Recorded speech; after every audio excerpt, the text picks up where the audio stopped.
산에서 캔 그 식물을 가지고 우리가 먹는 그 나물일 거예요. 근데 그것이 쓴맛을 내는 나물, 그죠? 단맛이 아니라 쓴맛이 나는 나물과 데운 물, 그냥 뜨끈뜨끈하게 데운 물, 혹은 뭐 국물이라고 해석을 해도 상관이 없겠고요. 고기독은 맛이 쉐. 자, 고기보다도 더 맛있다. 자, 고기 먹을래? 쓴 나물에다가 데운 물 먹을래? 그럼 당연히 고기 먹는다고 우리는 얘기할 겁니다. 자, 그렇다면 결국 여기서 쓴 나물과 데운 물이라는 것이 무엇을 얘기하는지 알겠죠? 그죠? 가난한 삶을 상징합니다. 가난한 삶을 상징하는 것이고, 요건 그 반대 대립적인 의미를 갖고 있는 뭐예요? 먹고 살만한 것, 좀 부유한 삶, 윤택한 삶을 상징하는 시어라고 여러분들이 봐주시면 되겠군요. 자, 초옥 좁은 줄이, 초옥 뭐요? 초옥 풀로 된 집이니까 초가집이겠네요. 초가집 좁은 것을 기 더욱 내 뿐이라. 자, 초가집이 좁은 것은 그것 또한 더욱더 나의 분수라. 자, 그렇다면 여기서 얘기하고자 하는 건 뭐예요? 안분지족이네요. 그렇죠? 안분지족, 안빈낙도. 그래서 쓴나물이나 데운물이나 혹은 초옥, 좁은 초가집, 이 모두가 바로 뭐예요? 가난한 삶을 상징하는 시어로서 등장하고 있다 정도로 생각을 하시면 되겠고요. 다만당. 자, 그럼 만족하고 있는데 다만 님 그린 탓으로, 님을 그리워한 탓으로 시름개워하노라. 자, 뭐예요? 이렇게 초가집에서 쓴 나물과 데운 물을 먹고 살아도 정말로 난 만족하고 내 분수라고 만족하면서 살겠으나 단 한 가지, 님이 그리워서 괴롭다, 이런 얘기입니다. 그렇다면 여기서 님이 상징하는 바 뻔하죠. 임금을 의미함이라고 보시면 되겠습니다.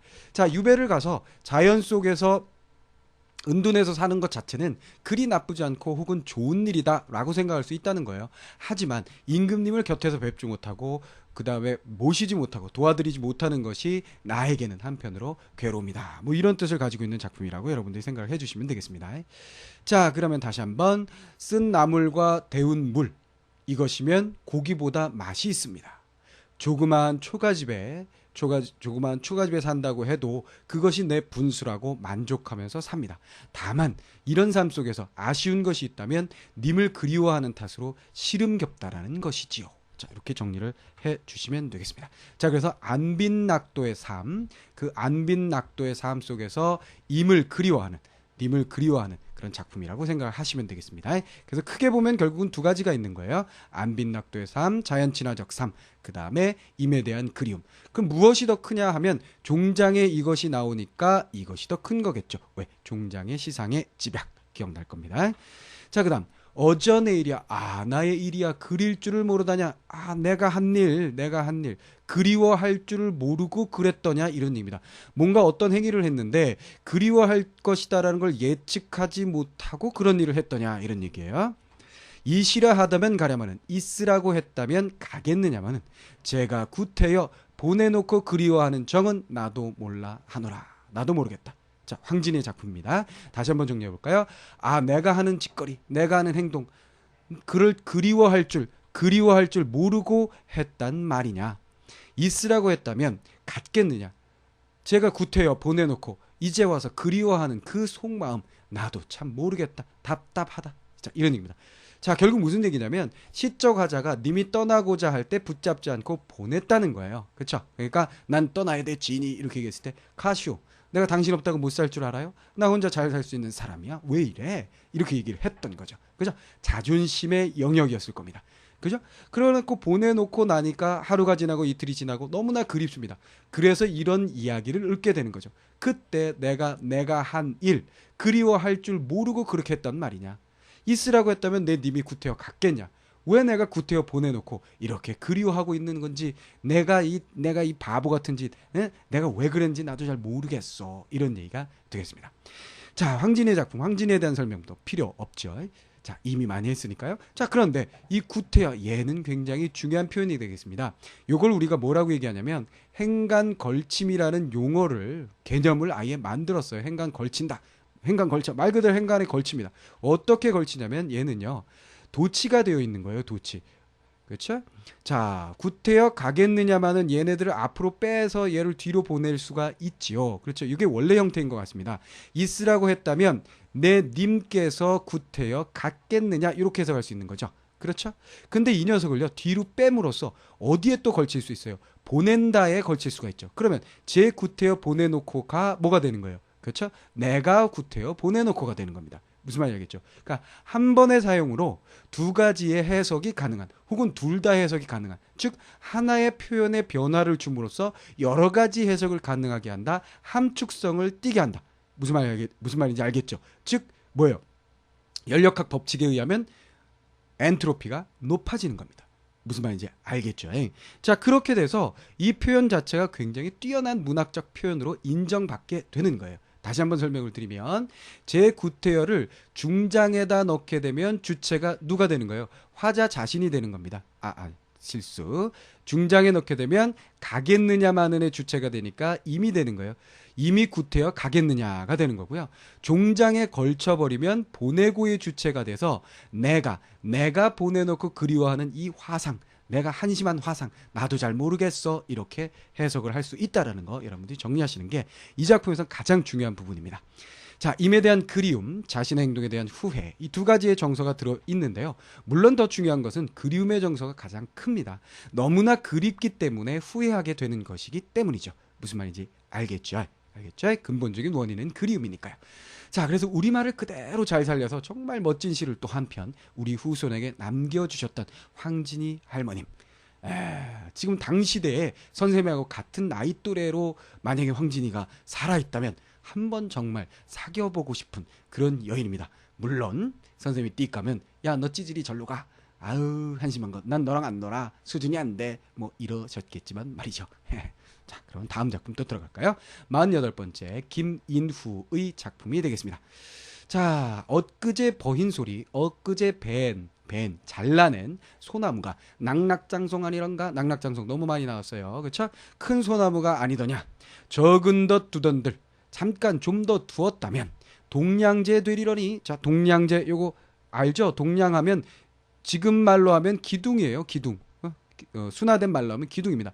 제라는 건 인재를 뜻하죠. 그러니까 동량지제라는 말을 써요. 그러니까 나라의 그런 그 중요한 임무를 맡을 만한 인재를 우리가 동량지제라고 얘기를 합니다. 그러면 동량제 되리러니 무엇이 그 소나무가 엊그제 벤 소나무가 있었는데 그 소나무 좀만 더 뒀으면 굉장히 쓸모있는 기둥감으로 쓸 수 있는 나무였었는데 이런 얘기가 되겠죠. 어즈버 명당이 기울면 명당이라는 건 우리가 명당자리 좋은 자리를 얘기하는데요. 여기서는 임금이 계신 궁궐 정도로 여러분들이 생각을 하시면 되겠습니다. 궁궐이 기울어지면 그 건물이 노후되면 어느 남기 버티랴? 어느 나무가 버티겠느냐? 즉 무엇이 아쉽다는 겁니까? 어제 벤 그 소나무 낙낙장송이 무엇을 할 수 있었다? 명당이 기울면 버틸 수 있는, 떠받칠 수 있는 그런 나무였었다, 이런 얘기입니다. 아깝다, 이런 얘기네요. 그렇죠? 다시 한번 엊그제 베버린 소나무가 낙낙장송 큰 소나무가 아니었더냐? 잠깐 더 두었더라면 좋은 기둥으로 쓸만한 제목이었는데, 이 집안이 건물이 무너질 때가 된다면 어느 나무로 떠받치려고 하는 것이냐, 이런 얘기입니다. 자, 그러면 이건 또 배경을 여러분들이 이해하시면, 배경을 살짝 또 아시면 또 쉽게 이해가 될 텐데요. 김인후라는 인물이 자신의 친분이 있는 인물에 대해서 안타까워한 작품입니다. 누구를 이야기하는 것이냐면요, 임형수라는 인물을 이야기하는 겁니다. 임형수. 자, 임형수라는 인물이 어떤 인물이었냐면요, 그 정미사화 때, 정미사화라는 건 그 을미사화 이후에 그 여파로 또다시 뭐 많은 사람들을 죽음으로 내몬 그런 사건이 되겠는데요. 뭐 전라도 양재역인가 그 곳에 바위에 무슨 여왕이 뭐 어쩌고저쩌고 뭐하고 어쩌고저쩌고 한다는 그런 비방의 글귀가 있었고, 그것이 그 정미사화에 뿌리 뽑지 못한 그런 나쁜 놈들 때문이다 해가지고 또 많은 사람들을 죽이고 몰아내고 했습니다. 그때 죽임을 당한 인물이 임형수예요. 그러니까 임형수라는 인물은 퇴계 이황 선생님께서 그 문무를 겸비한 참 진짜 장사다, 이렇게 평가하셨던 정말 뛰어난 인물이었다고 합니다. 그런데 이런 그 세력 간의 어떤 다툼 속에서 결국은 죽음을 맞이할 수밖에 없었기 때문에 그와 친분이 있었던 김인우가 그를 안타까워해서 이 작품을 남겼다라고 얘기를 합니다. 그럼 엊그저께 베낸 소리 소나무가 결국은 이명수라는 인물이 되겠고요. 또 나아가서 이명수와 함께 쫓겨나거나 죽음을 당한 그런 많은 인재들을 의미한다라고 여러분들이 생각을 하시면 되겠습니다. 자, 죄 없이 사라진 인재, 그런 현실에 대한 안타까움이다, 이렇게 생각을 하시면 되겠습니다.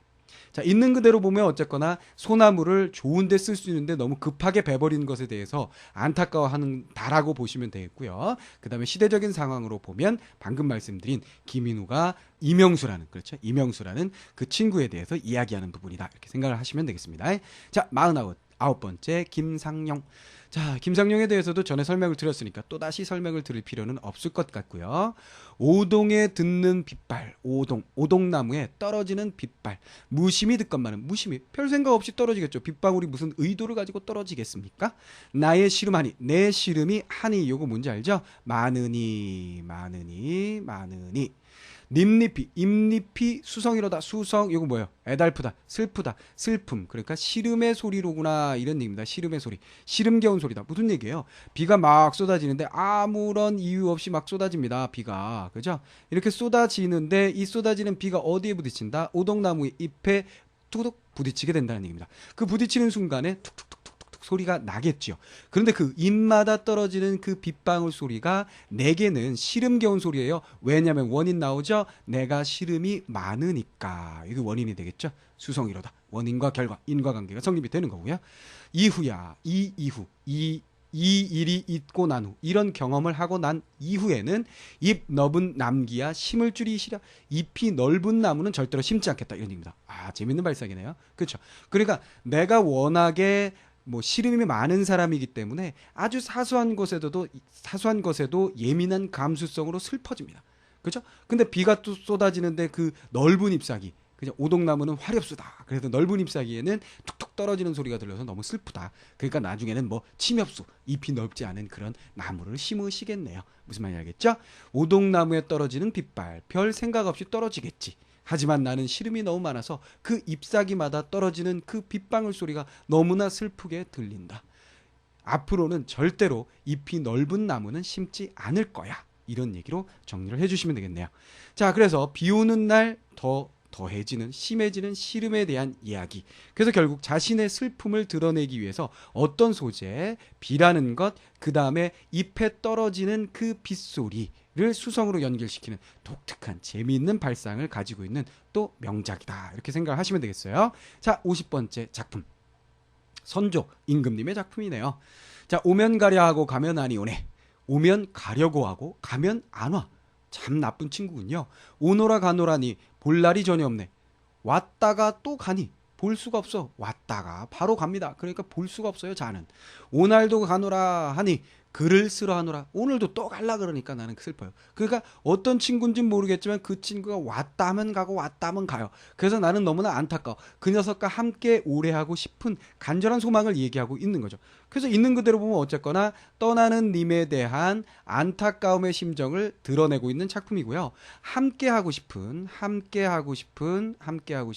소망을 드러낸 작품이다, 이렇게 정리를 하셔도 되겠습니다.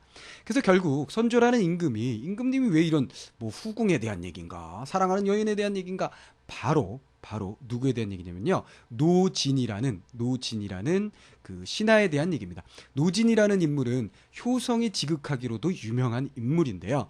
그 효성이 너무 지극해서 어머님이 아프다니까 벼슬을 그만두고 어머님 병관하러 갔던 그런 사람입니다. 그런 식으로 벼슬을 마다하고 가고, 또 나중에는 실제로 막 시키려고 하니까 아파서 또 못하고, 하여간 등등등 해서 그 정말 능력이 뛰어나서 벼슬 자리에 두려고 하고 곁에 둬서 도움을 받고자 해도 잘 옆에 있지 않았던 그런 신하였던 것 같아요. 그래서 일화에 의하면 선조가 노진이 벼슬을 마다하고 떠날 때 뭐 밑에 뭐 이렇게 심부름하는 사람에게 뭐 은쟁반에다가 요 글을 써가지고 탁 얹어서 전해줬다는 그런 일화가 전해지기도 합니다. 그래서 임금과 신하의 관계이지만 굉장히 따뜻한 어떤 인간관계를 엿볼 수 있는 그런 작품이기도 합니다.